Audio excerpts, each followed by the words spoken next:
bom dia a todos. Bom dia a todos vocês, casais. Hoje nossa reflexão será em Efésios 5, 18 a 21. E não vos embriagueis com vinho, no qual há dissolução, mas enchei-vos do Espírito, falando entre vós com salmos, entoando e louvando de coração o Senhor, com hinos e cânticos espirituais, dando sempre graças por tudo a nosso Deus e Pai, em nome de nosso Senhor Jesus Cristo, sujeitando-vos uns aos outros no temor de Cristo. Quem deve ser o líder da casa? Sujeitem-se uns aos outros por temor a Cristo. Efésios 5, 21. Quem deve ser o líder da casa? Para responder essa pergunta, devemos enfatizar o que Paulo escreveu à igreja em Éfeso. Sujeitem-se uns aos outros. Se conseguíssemos obedecer essa ordem, haveria pouca discordância sobre quem deve tomar a decisão final no lar. Contudo, infelizmente, somos imperfeitos, orgulhosos, teimosos e complicados. O que uma esposa decidida a agradar a Deus com sua vida e casada com um homem passivo e indecisivo deve fazer? Esta é a pergunta que ouço invariavelmente por todo o Brasil. Creio que o ideal em um casamento, quando o ideal não é possível, precisamos nos adaptar à realidade. Mas o ideal é a submissão mútua, com o marido sendo a pessoa que toma a decisão final diante de um impasse. Para que isso funcione, o homem precisa se esforçar para ser um homem de veludo. Mas o que é isto? É um homem sensível, carinhoso, comunicativo e amável com sua esposa. A mulher, quando se sente amada, valorizada e apoiada, tem mais facilidade para colocar-se ombro a ombro ao lado de seu marido. Entretanto, na realidade, não é bem assim que acontece. Há milhares de mulheres casadas com homens passivos e omissos. Então alguém tem que decidir os rumos da família. Com isso em mente, gostaria de fazer algumas observações. Primeiro, equilíbrio.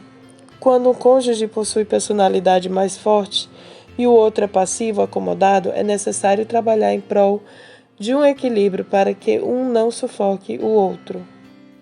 Segundo, divisão de responsabilidades. Há casais que baseiam sua relação no 50%. Sua vez, minha vez, sua área de decisão. Minha área de decisão, sua responsabilidade, minha responsabilidade. Pessoalmente, não me entusiasmo muito com esse tipo de solução, pois não o considero muito eficiente. Acredito que o relacionamento na base de 90% a 90% seja mais produtivo. Isto é, quando ambos estão sempre mais dispostos a dar do que receber. Terceiro, palavra final. Não é possível um país ter dois poderes decidindo suas questões. A decisão final sempre é do presidente. Não dá para ter um lar saudável e feliz com duas cabeças decidindo caminhos diferentes. Sabedor disso, o Senhor delegou ao homem a função de líder do lar, aquele que perante um impasse se responsabiliza pela decisão final. Suponho que o elemento mais importante dessa problemática está na confiança mútua.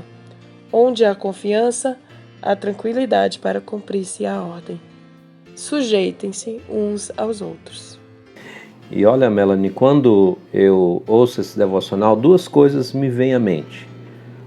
A primeira é quando eu lembro e penso em situações, porque eu já presenciei situações desse tipo, quando uma mulher cristã tem um espírito de liderança, Deus deu a ela um espírito para liderar, e isso é algo interessante porque é Deus que a deu essas habilidades, e ela tem em casa um homem que é às vezes indeciso ou se não procrastinador, e isso muitas vezes maltrata até o espírito dessa mulher que tem esse espírito de liderança, e ela se sente muito mal, né? E às vezes, por ver as coisas não acontecendo, ela acaba tomando a conta da situação e levando tudo do seu jeito, né?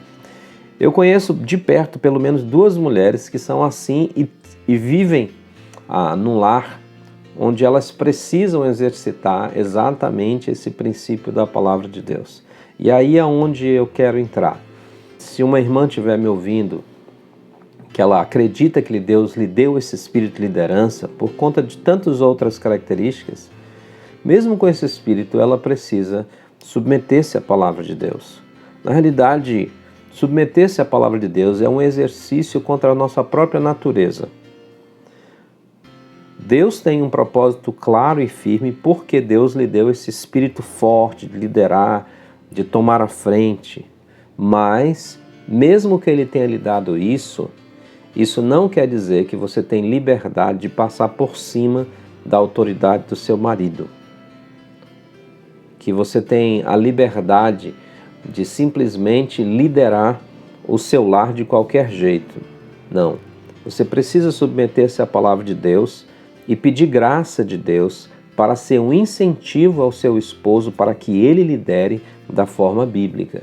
Você deve ser aquela que vai usar dádivas de qualidade para ser um instrumento de Deus para ajudar o seu esposo a liderar de forma bíblica. Por outro lado, eu penso também que esse devocional nos chama a atenção que os homens devem se colocar na posição de liderança. E quando eu penso aqui em liderança, eu penso principalmente ser o primeiro. Nós deveríamos ser o primeiro a pedir perdão. Nós deveríamos ser os primeiros a dizer, me desculpe, eu errei. Nós deveríamos ser os primeiros a dizer, olha, nós precisamos resolver juntos isso.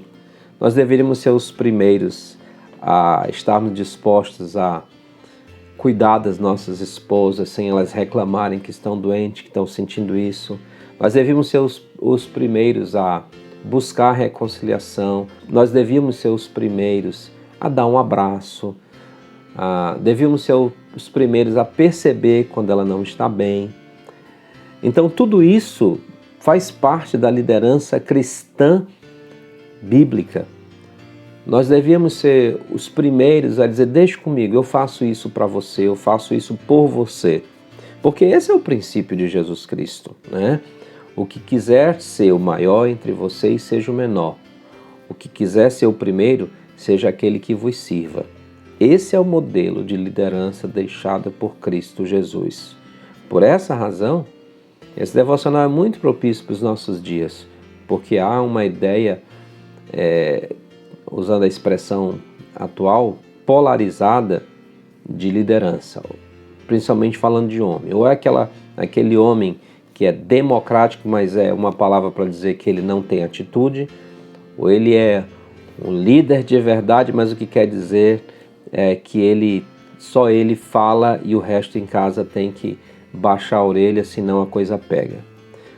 O líder, a exemplo de Cristo, diz assim a palavra de Deus: ama a sua casa, ama a sua esposa como Cristo amou a igreja e se entregou por ela. Pense nisso. Essa interação de submissão mútua é o caminho do Pai para um casamento duradouro e realizado. Que o Senhor nos abençoe. Que o Senhor abençoe o lar de vocês no grande amor dele.